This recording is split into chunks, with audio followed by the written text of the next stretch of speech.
그 일이 있고 난 후 저는 더 이상 카페를 가지 않았습니다. 아예 노력하신다. 외출을 거의 하지 않았죠. 근데 노력 되게 많이 하시는 거 아니에요? 둘째? 임신? 서 동생 가진 거 아니냐? 잘 됐다, 잘 됐어. 혹시 그 아이를 의심? 의심하는 거 아니? 카페 사장 아들이라고 그러는 거 아닌가? 서아가 태어나고 8년 만에 찾아온 둘째였습니다.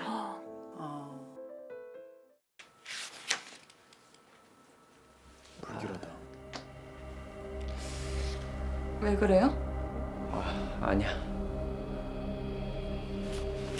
당신 말이야. 어? 뭐야? 그 애가 내 애 맞아. 이럴 줄 알았어 진짜. 의심하면 저거부터 의심하면 된다니까요. 뭐라고요? 그 애가 진짜 내 아이 맞냐고. 야, 충격이다. 미쳤어, 당신 미쳤어. 진짜 미쳤어요? 마돌싸다, 마돌싸. 맞다. 이러면 안 되는데. 본인이 제어가 안 되나 봐요. 이러면 안 되는데. 본인이 그러니까. 제어가 안 되는. 그러니까. 본인도 본인이 문제라는 건 알고 그러니까. 있는데 자기도 모르게 이렇게 나오네.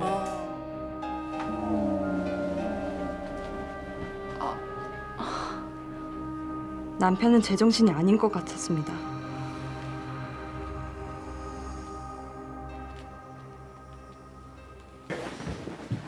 아까 그 약이 그러니까. 당신 어디가? 어머.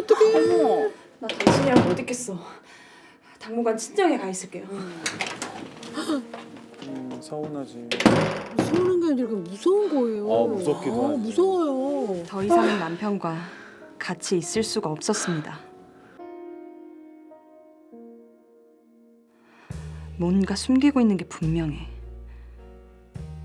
나는 그 약을 한번 병원에 가서 그 약을 먹어봐야 가지고 될것 갔어요, 같아요. 지금. 무슨 약인지. 남편은 심각한 정신질환을 가진 환자였습니다. 어머 어떡해. 절 속이고 돈으로 포장해 저와 결혼을 한 겁니다. 그 사기 아니야 사기? 그러니까. 근데 어느 정도 아프다고 얘기는 했는데. 그렇지. 제가 계속 남편과 살아갈 수 있을까요? 이혼을 하면 제 뱃속에 있는 아이와 친정집은 어떻게 되는 걸까요? 그럼 마침 또 임신 중이야. 전 남편이 무섭습니다. 그런데 이혼하는 것도 무서워요. 전 어떻게 해야 할까요? 난감하다. 그건 진짜 진퇴양난이다. 와 이거 뭐 경제적인 문제도 크고 그럼. 뱃속에 아이도 맞아. 또 생겼고 애가 지금 뭐 둘인데. 쉽게 저희가 뭐라고 말씀드리기 참 어려운 상황에 지금 그 아내 처하신 입장에서는 거거든요. 너무 어렵게 살았고 자기가 가장으로 소녀 가장으로 살았잖아요. 그러니까 정말 돈에 포환이 진 사람이니까 건물도 많고 한 달에 몇 천만 원씩 하는 거기 혹한 것 같아요. 그러니까 정말 결혼할 때 신중하게 서로 잘 알아가면서 해야 되는 3개월 만에 뭘 알겠어요. 근데 그냥 몸 정도 아프면 뭐 좀 치료하면 낫겠지라고 했는데 이게 심각한 뭔가 정신적인 지병이 있는 거잖아요. 네, 근데 남자분이 뭐 의처증에다가. 100% 숨긴 건 아니고 충분히 내가 좀 아프다라고 좀 아프다는 얘기했는데. 거하고 저거랑은 다르잖아요. 근데 그거를 이제 여자분이 더 물어봤어야지 사실.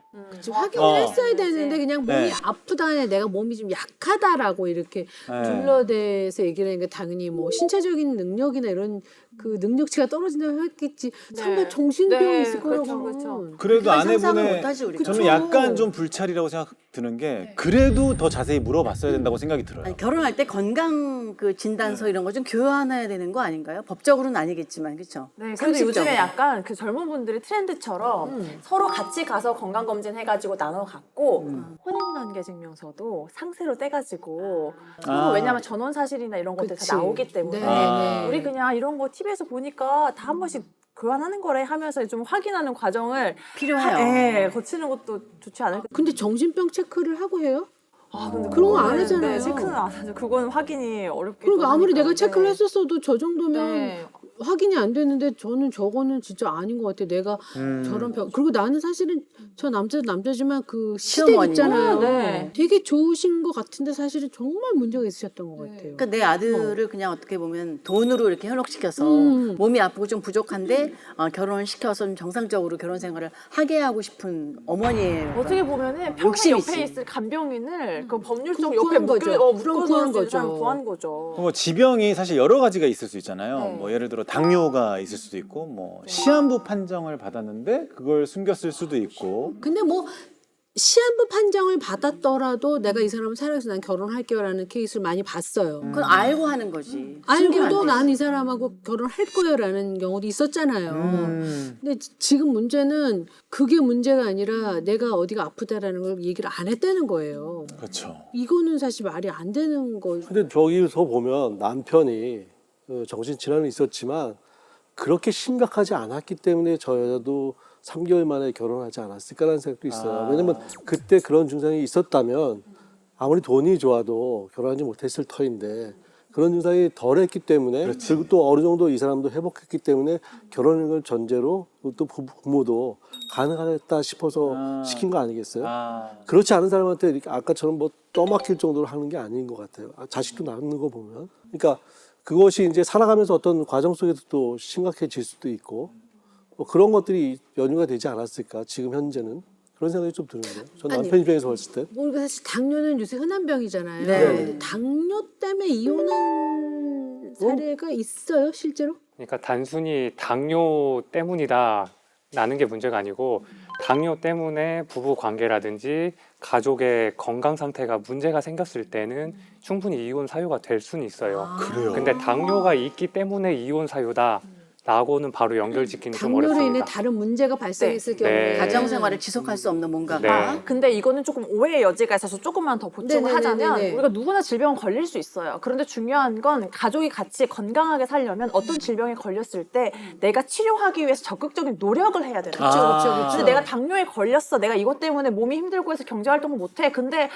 먹고 싶은 거 다 먹어. 혈당 관리 안 해. 합병증 생겨. 이러면서 나는 힘들어서 집에만 있을 거야. 이렇게 되면 단순히 병이 있다고 문제가 아니라 병이 있는데 개선하려는 노력을 안 하는 거잖아요. 그래서 단순히 질병 유무로 이혼 사유가 된다 안 된다고 판단하면 그거는 정말 위험한 생각이고 그렇구나. 그걸 어떤 식으로 관리하고 어떻게 생활하느냐가 더 중요합니다. 사실 정상적인 사람들도 약간의 정신적인 어떤 스트레스 때문에 갖고 있잖아요. 근데 그것이 이제 어느 정도 심했지만 또 치료를 하면 좋아지지 않아요. 그러니까 제가 봤을 때 이 남편이 결혼할 당시에 이 남자분이 결혼할 당시에는 치료를 해서 어느 정도 좋아진 상태이니까 결혼했다는 생각이 전자에 보면 그 사이에 어떤 문제가 생겼는지 모르지만 그것이 좀 나빠지는데 결국은 그 나빠진 시간이 지금 보면 굉장히 오랜 세월이거든요. 그러면 그 사이에 여러 가지 상황이 있었는데 이제 그 상황 속에서 남편이 더 나빠지지 않았나?